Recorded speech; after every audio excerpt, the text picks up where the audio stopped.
তবে আমাদের সামনে রমজান মাস আসছে মা, একটু বেটা বেটিদেরকে রোজাটা রাখা করাইন।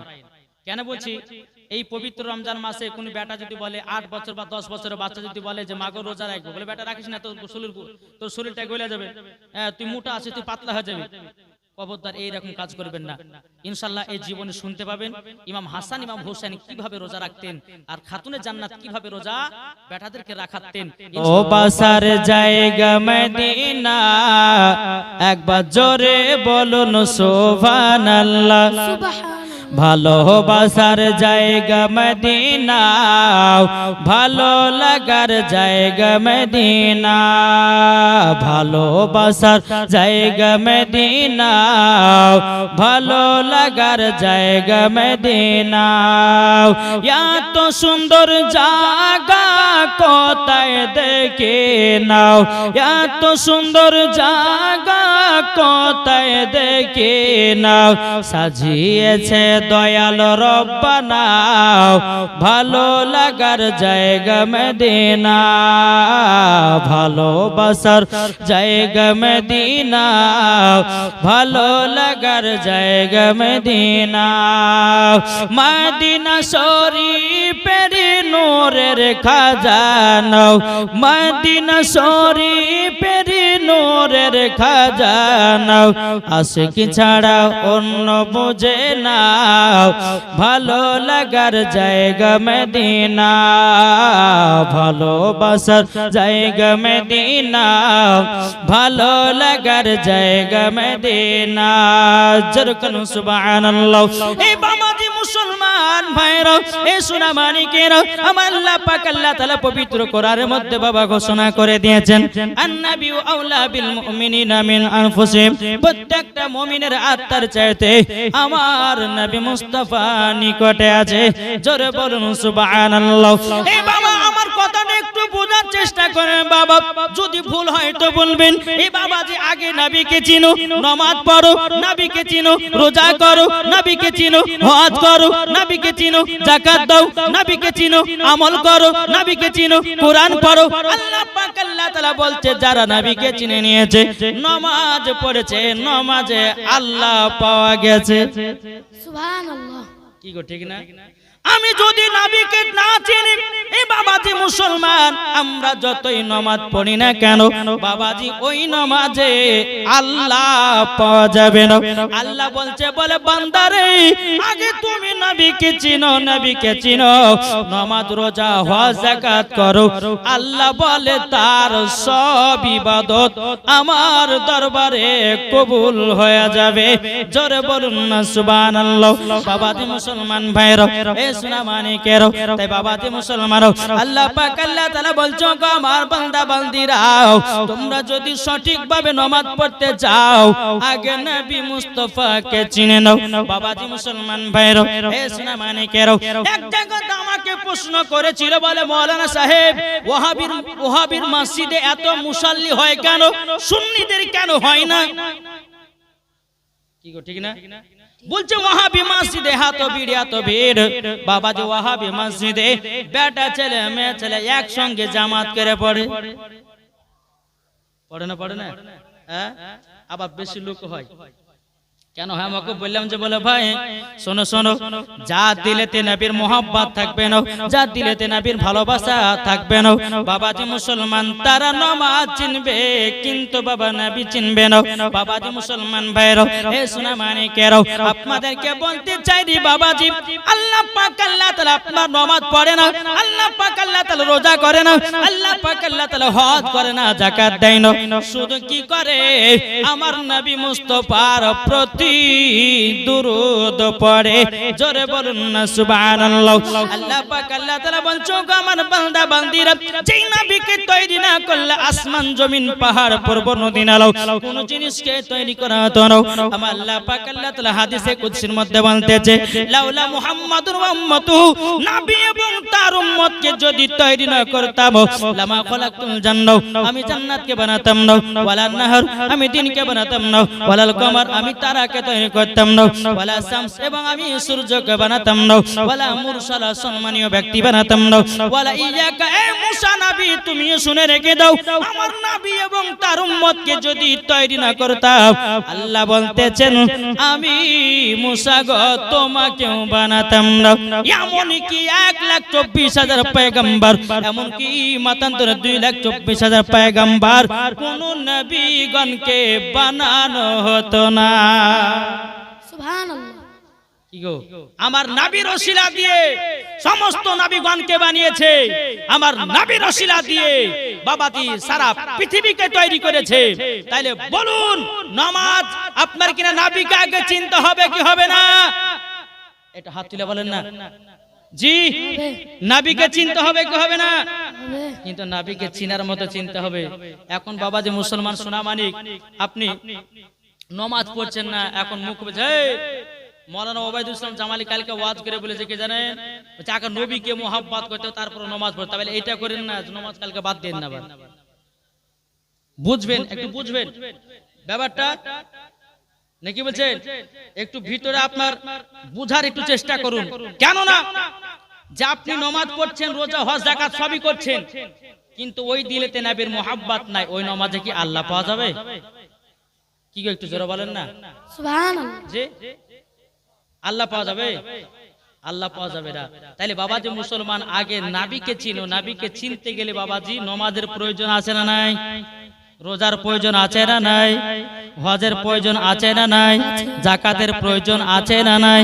বাবাজি মুসলমান ভাইরা, এই সোনা মানিকেরা, আল্লাহ পাক আল্লাহ তাআলা বলছো মা বান্দা বান্দিরা, তোমরা যদি নবী মুস্তাফাকে এক বিন্দু যদি মোহাব্বত করে নিয়ে যদি কবরে যেতে পারো, আমার আল্লাহ বলতেছে মরার পরে সেই কবরে বাবা আযাব হবে না।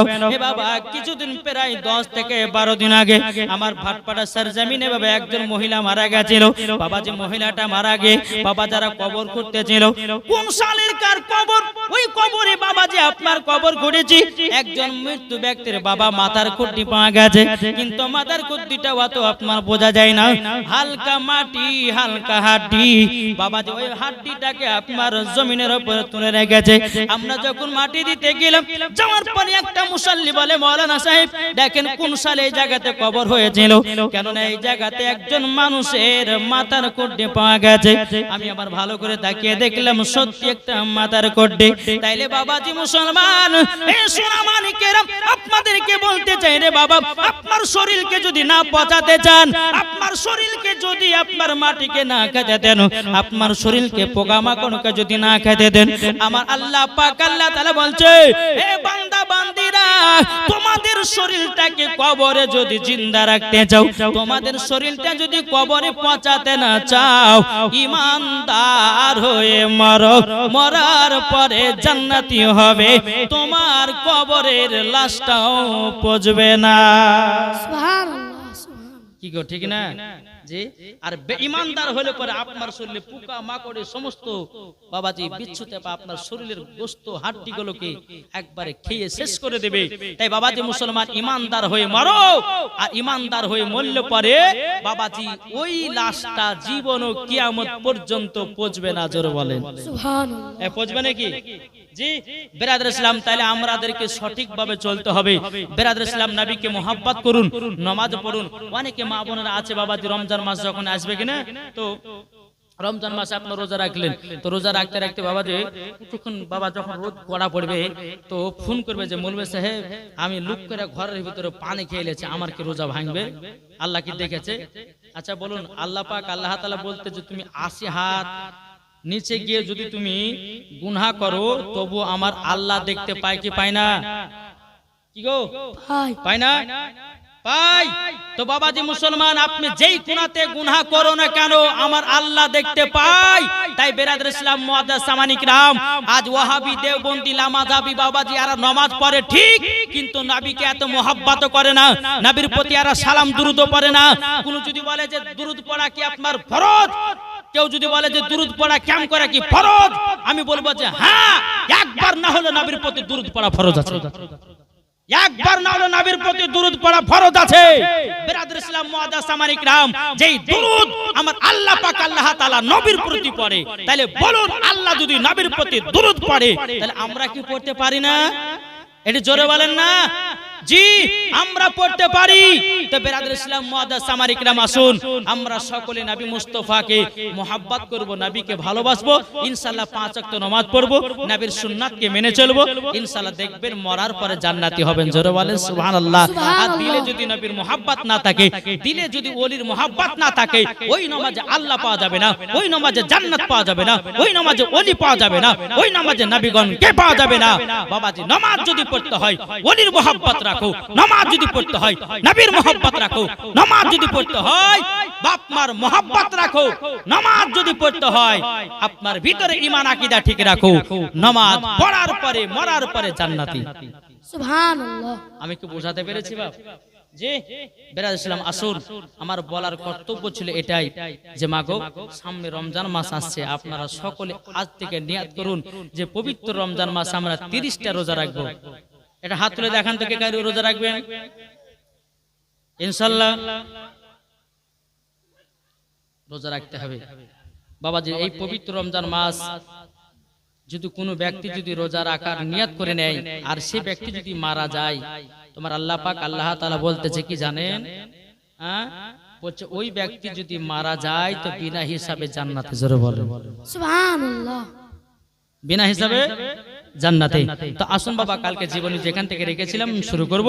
একবার দরুদ পড়ুন, আল্লাহুম্মা সাল্লি আলা সাইয়্যিদিনা মাওলানা মুহাম্মদ ওয়া আলা আলি সাইয়্যিদিনা মাওলানা মুহাম্মদ সাল্লাল্লাহু তাআলা আলাইহি সাল্লাম।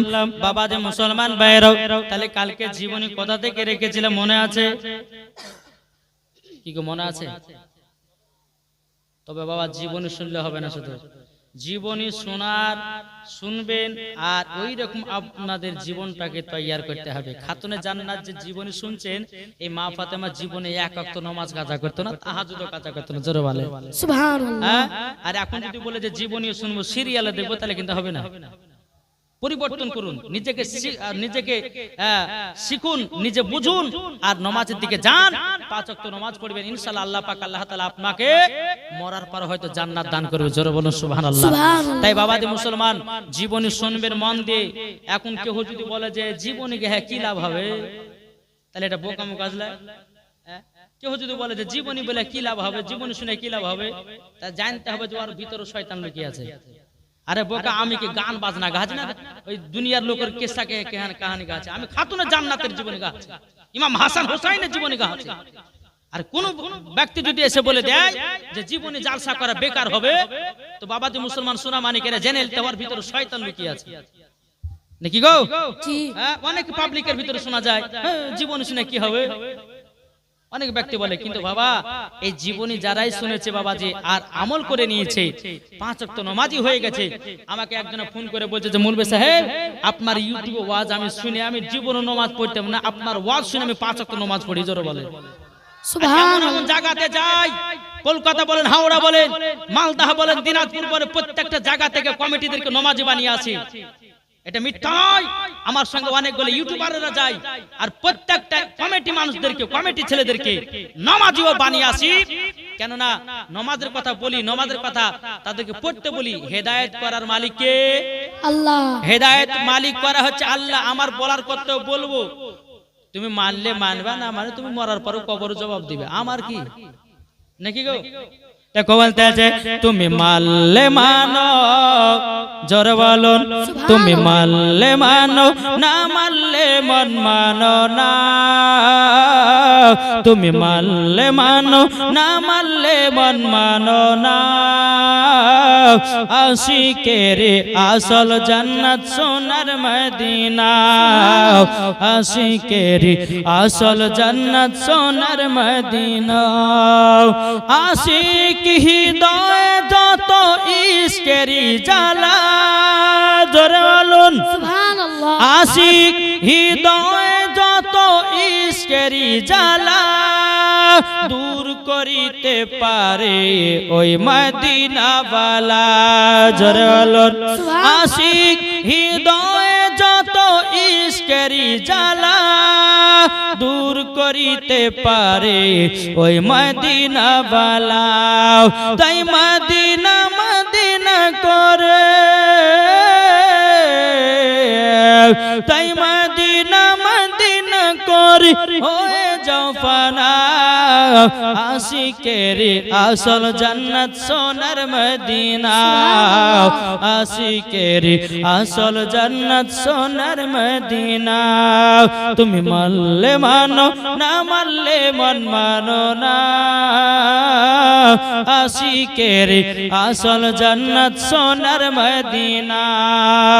যাদের দিলে আছে নবীর ভালোবাসা তাই তো যাব দেখো সোনার মদিনা।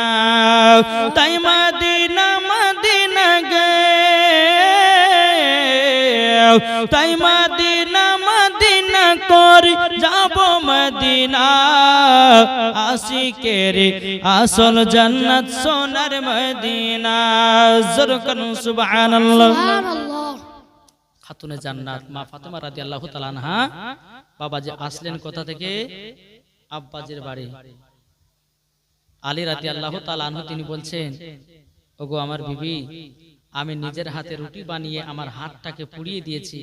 বিবি আমি তোমাকে খুব মহব্বত করি।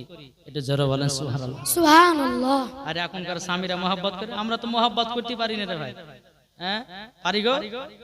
এখন যদি কোনো স্ত্রীর স্বামী যদি বলে বিবি আমার লেগে, কোনো স্বামী স্ত্রী যদি বলে যে স্বামীকে আমার লেগে দুইটা কমলা লেছেন, দেখ না বাবার কত ভালো মন্দ কষ্ট করে বলে, কি বলে না?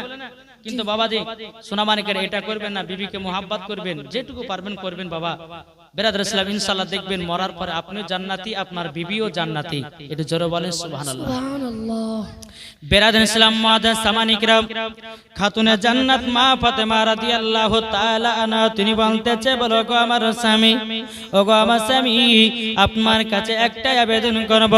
ও স্বামী গো, তবে আমি আমার আব্বার বাড়িতে গেছিলাম, তবে জানেন একটা কাণ্ড ঘটেছে, একটা ঘটনা ঘটে গেছে।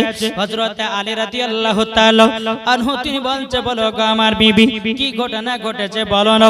তখন বলছে, গো স্বামী আমার বান্ধবীরা আমাকে দাওয়াত করেছিল, আমি গেছিলাম দাওয়াতে, আমার কাছে একটা নয় দুটো নয় ইহুদি নারীরা কলমা পড়ে মুসলমান বানিয়ে এসেছি। জোরে বলেন সুবহানাল্লাহ। মুসলমান ভাইরা, হে সোনা মানিকেরা, খাতুনে জান্নাত মা ফাতেমা রাদিয়াল্লাহু তাআলা আনহা তিনি বলতেছে, বলো গো আমার স্বামী গো, তবে শুনুন না, আমি হলাম সমস্ত নারীদের সরদার, যারা আমার মতো চলবে তারাও হবে আমার সাথে জান্নাতি। জোরে বলেন সুবহানাল্লাহ। বাবাজি মুসলমান ভাইরা, এইরকম ভাবে আপনার দিন যায় রাত আছে। বেরাদর ইসলাম মুআজ্জাজ সামানী কিরাম, ইমাম হাসান ইমাম হুসাইন যখন বেরাদর ইসলাম, এখন যদি আপনাদেরকে খুঁটিয়ে খুঁটিয়ে জীবনীটা বলতে যাই অনেক টাইমের ব্যাপার আছে। বেরাদার, যখন ইমাম হাসান ইমাম হুসাইন বাবাজি দুনিয়াতে জন্ম নিল, জন্ম নেওয়ার পরে বাবাজি আমার নবী মুস্তাফা সাল্লাল্লাহু তাআলা আলাইহি সাল্লাম বাবাজি বাড়ির হুজরা মুবারক থেকে বেরিয়েছেন। বাড়ির পরে বাবা খাতুনে জান্নাতের কাছে এসে বলছে, বলে বিটি গো, ও বিটি খাতুনে জান্নাত, তবে শোনো গো শোনো, তোমার কাছে একটা আবেদন করব। বড় বিটি গো, তোমার বেটাদের কি নাম রেখেছ? তখন বলছে, বলে আব্বাজান, এই ছেলের যিনি হবে না না তিনি তো নাম রাখবে। জোরে বলেন না সুবহানাল্লাহ। এদিকে আমার নবী মুস্তাফা এক পা দু পা করে হযরত আলীর কাছে গেলেন। আলী রাদিয়াল্লাহু তাআলা আনহুর কাছে যাওয়ার পর বলছে, বলো গো আমার আলী, তোমার সন্তানের কি নাম রেখেছ বলো না। তখন বলতেছে, বলো গো আমার নবী গো, এই ছেলের যিনি হবে না না তিনি তো নাম রাখবে। জোরে বলেন সুবহানাল্লাহ। সুবহানাল্লাহ। যখন বাবা দিয়ে কথা বলো, বলার পরে বেরাদর ইসলাম মুআদ্দাস সামানে কেরাম, আমার নবী মুস্তাফা বলতে জগো বিটি খাতুনে জান্নাত, তবে শোনো তোমার বেটাদের নাম আমি রাখবো না, এ আলী তোমার বেটাদের নাম আমি রাখবো না, রাখবে আমার আল্লাহ তাআলা। জোরে বলেন সুবহানাল্লাহ। ইমাম হাসান ইমাম হুসাইনের নাম কে রাখবেন? আল্লাহ রাখবে। বাবাজি মুসলমান ভাইরাও, এ সোনা মানে কেরাও, ইমাম হাসান ইমাম হুসাইন রাদিয়াল্লাহু তাআলা আনহু তিনি বাবা মাত্র 3 দিনের বাচ্চা। ইমামে হুসাইন রাদিয়াল্লাহু তাআলা আনহু, বাবাজি আপনার নাম রাখা হলো আল্লাহর তরফ থেকে। আল্লাহ পাক আল্লাহ তাআলা বলছো গামা জিবরিল আমিন জলদি করে যাও, যাওয়ার পর আমার হাবিবুল্লাহকে জানিয়ে দাও খাতুনের জান্নাতের 2 সন্তানের নাম রাখবে হযরতে সুলাইমান আলাইহিস সালামের 2 বেটার নামে। জোরে বলুন না সুবহানাল্লাহ। হযরতে সুলাইমান আলাইহিস সালাম বাবাজি মুসলমান ভাইরা 2 বেটার নাম ছিল, একটা ছোট সিন্ধে সাব্বির আর একটা বড় সিন্ধে বাবা সাব্বির। বাবাজি 2 নামে নাম আমার নবী মুস্তাফাকে জানিয়ে দিল। জানিয়ে দেওয়ার পরে আমার নবী মুস্তাফা ওই নামগুলোকে বাবা আরবিতে ট্রান্সলেশন করলো, করার পরে বাবা নামিয়ে আসলো বাবা ইমাম হাসান ইমাম হুসাইন। জোরে বলেন সুবহানাল্লাহ। নাম যখন বেরিয়ে আসলো বাবাজি মুসলমান ভাইরা, বাংলাতে মানে হলো ইমাম হাসান মানে ভালো, আর ইমাম হুসাইন মানে ভালোরও ভালো। সুবহানাল্লাহ। জোরে হবে না? সুবহানাল্লাহ। ইমাম হাসান মানে ভালো, ইমাম হুসাইন ভালোরও ভালো। নাম রাখা হলো বেরাদুল ইসলাম মুআদ্দাস সামানে কেরাম। ইত্তিমা আমার নবী মুস্তাফা ইমামে হুসাইনকে নিয়ে বাবাজি মাত্র 3 দিনকার বাচ্চা আমার নবী মুস্তাফা ইমাম হুসাইনকে কোলে নিয়েছে। কোলে নেওয়ার পরে কপালে চুমা দেয়, গালে চুমা দেয়, বাবাজি মুসলমান ভাইয়েরা ঠোঁটে চুমা দেয়। আল্লাহ পাক আল্লাহ তাআলা বলছো গো আমার নবীজি গো ইমাম হুসাইনের কপালে চুমা না দিয়ে, গালে চুমা না দিয়ে বলে শুনে নাও ইমাম হুসাইনের গর্দানে চুমাটা দাও। এদিকে খাতুনে জান্নাত ঘর থেকে বাবা দেখতে আছে বাবাজি আমার আব্বা জান ইমাম হাসান ইমাম হুসাইনকে নিয়ে আদর করতেছে। এ বাবা একটু মন দিয়ে শুনবেন, কারোর দিকে তাকাতাকি করবেন না বাবা, এদিকে মন দেন, মন দিয়ে জীবন শুনুন, চোখের পানি ঝরঝর করে পড়বে। আর এই জীবনের জালসাতে এক টোপা যদি জল পড়ে যায় তো বাবাজি কাল কিয়ামতের ময়দানে আপনার কবরের আগুন এই চোখের পানিতে নিভায়া যাবে। সুবহানাল্লাহ। বেরাদুল ইসলাম মুআদ্দাস সামানে কেরাম, খাতুনে জান্নাত দেখতেছে কি ব্যাপার, আমার আব্বা জান তো ইমাম হুসাইনকে নিয়ে তো আদর করতেছিল, আমার আব্বা জান হঠাৎ করে কান্না করতে লাগলো কেন? ইমাম হাসান ইমাম হুসাইন এদিকে খাতুনে জান্নাত মা ফাতেমা রাদিয়াল্লাহু তাআলা আনহা তিনি বাবাজি ঘর থেকে বাড়ি আসার পরে বলতে চায় ওগো আব্বা জান, ওগো আব্বা জান আপনার কাছে একটা আবেদন করবো গো আব্বা, ওগো আব্বা জান আমার বেটা ইমাম হুসাইনকে নিয়ে আদর সোহাগ করতেছিলেন, কপালে চুমা দিয়েছিলেন, গালে চুমা দিয়েছিলেন, ঠোঁটে চুমা দিয়েছিলেন, কিন্তু আব্বা গো হঠাৎ করে কান্না করতে লাগলেন কেন? আমার নবী বলছে বিটি ফাতেমা গো তবে শুনে নাও তোমার কাছে একটা আবেদন করবো গো বিটি ফাতেমা, এই কথা তুমি জানতে জানো। খাতুনে জান্নাত বলছে আব্বা জান, ওগো আব্বা জান আপনার চোখ মুবারকের পানি আমি সহ্য করতে পারি না গো আব্বা, আমি একটু পরে দেখিলাম আমার বেটা ইমাম হোসেনকে নিয়ে আদর করতেছিলেন, কিন্তু আব্বা গো আবার একটু পরে কান্না করতে লাগলেন কেন? আমার নবী বলছে বিটি ফাতেমা তুমি যদি শুনো তুমিও কান্না করতে লাগবা। খাতুনে জান্নাত বলছে আব্বা গো আমাকে জলদি করে বলো না কিসের জন্য চোখের পানি ফালিয়েছেন? আমার নবী বলছো বিটি ফাতেমা আমি যখন ইমাম হুসাইনের কপালে চুমা দিয়েছিলাম, আমি যখন গালে চুমা দিয়েছিলাম, আমি যখন ঠোঁটে চুমা দিয়েছিলাম, আল্লাহ পাক আল্লাহ তাআলা গায়বী আওয়াজ দিয়ে বলছেন নবী গো ইমাম হুসাইনের গালে চুমা না দিয়ে, ইমাম হুসাইনের কপালে চুমা না দিয়ে নবী গো ইমাম হুসাইনের গলাতে চুমা দে। সুবহানাল্লাহ। গলাতে চুমা দেন। খাতুনে খাতুনে জান্নাত বলছে আব্বা জান কেন গলাতে চুমা দিতে বললো? আমার নবী মুস্তাফা বলছে বিটি গো, ও গো বিটি তোমার কাছে একটা আবেদন করতে চাই গো বিটি, ও গো বিটি ফাতেমা আবার ইমাম হুসাইনের গর্দানে চুমা দিতে বলেছে কারণে, ও গো বিটি গো একদিন ইমাম হুসাইন কারবালাতে যুদ্ধ করতে যাবে। ও বিটি ফাতেমা ইসলামকে জিন্দা রাখার জন্য, কোরআনকে জিন্দা রাখার জন্য, মসজিদকে জিন্দা রাখার জন্য, মাদ্রাসাকে জিন্দা রাখার জন্য, ইজমাকে জিন্দা রাখার জন্য, কিয়াসকে জিন্দা রাখার জন্য ইমামে হোসাইন কারবালাতে যুদ্ধ করতে গিয়া ইবনে জিয়াদের লোকেরাও ইমাম হোসাইনের গলায় ছুরি চালাবে। খাতুনে জান্নাত কেঁদে বলছে আব্বা গো আমি তো সহ্য করতে পারি না গো আব্বা, আমার বেটা ইমাম হোসেন কারবালাতে শহীদ হয়ে যাবে। আমার নবী বলছে বিটি গো, ও গো আমার বিটি, আমার বেটা ইমাম হোসেন কারবালাতে শহীদ হয়ে যাবে আমার উম্মতের মুহাব্বতে। সুবহান নারে তাকবীর, আল্লাহু আকবার। নারে রিসালাত, মাসলাক আলা হযরত। বাবা দি মুসলমান ভাইরাও ইসলাম মানে